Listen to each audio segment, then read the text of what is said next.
سلام بچه‌ها، خیلی خوش اومدید به یه ویدیو دیگه از کانال ما. امروز ما اومدیم در رابطه با انیمه بوروتو نسل بعدی ناروتو صحبت کنیم. نه اصلا اشتباه نکنید که اومدیم در رابطه با بوروتو هیت بدیم و یه جورایی بگیم انیمه اصلا لیاقت دیدن رو نداره و انیمه بدیه. اتفاقا امروز اومدیم در رابطه با نقاط مثبت بوروتو صحبت کنیم، چون من خودم به شخصه کسی بودم که از انیمه بوروتو بدم نیومد آنچنان.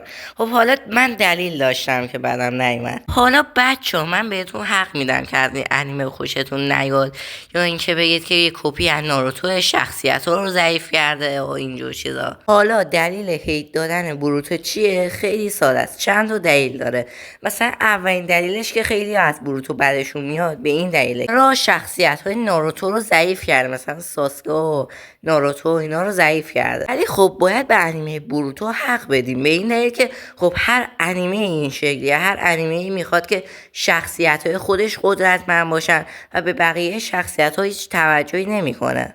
و فقط یه انیمه نیست، انیمیشن هم همینجوریه و فقط به شخصیت‌های خودش توجه میکنه. ما نمیتونیم به یه انیمه جدا بگیم که توقع داشته باشیم که به انیمه اصلی هم پردازه. خب ما واقعا نمیتونیم همچین توقع زیادی رو داشته باشیم. دلیل بعدی که خیلی ها هیتش میدن به این دلیله که چرا انقدر کمدیه، چرا این شکلی و یه جوره کمدی و این درام و اینجور چیزاست و برعکس ناروتو عمل میکنه. هرچند ناروتو غمگین باشه این شادتره. خب این دسته از افراد واقعا دارن گوه میخورن. حالا ببخشید.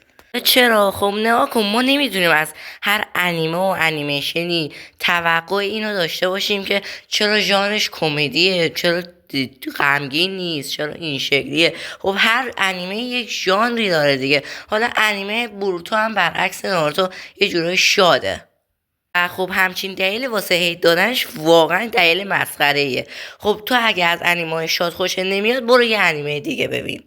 دسته بعدی که ازش بدشون میاد کسایی که میگن زیاد فیلر داره. اگه واقعا بخوایم به همچین چیزی اهمیت بدیم این چند تا راه حل هم داره. یه جوره اینکه از سایت های بدون فیلر ببینیم، خب و واقعا هم هستش. اینکه اگه بخوایم به همچین چیزی توجه کنیم باید بگیم ناروتو هم هیت میگیره. به چه دلیل؟ به دلیل اینکه ناروتو هم فیلرهای زیادی داره. چون اگه واقعا بخوایم دقت کنیم هم ناروتو فیلر داره، همه اینا ناروتو هم میتونه داشته باشه و خب اینجوریه که واقعا من خودم هم طرفدار بوروتو نیستم آنچنان، طرفدار ناروتو هم نیستم آنچنان. این دلیل که هر کدومش رو یه طرف بوم افتادن. بوروتو با اون داستان کمدیش و خب ناروتو هم با اون داستان خیلی غمگینش. به نظر من متوسط باشه خیلی بهتر. خب دلایلی که پیدا کردم واسه هیت دادن بوروتو فقط همین بودش. خب و دلیل دیگه ای پیدا کنم 100% براتون میذارم که خب واقعا اینا دلیل نمیشدش که بخوای یه انیمه رو هیت بدی، چون هر انیمه برای خودش یه چیزایی داره و خب دلیل برای نمیشه که چون تو ازش بدت بیاد مثلا انیمه به در نخوری میتونه باشه.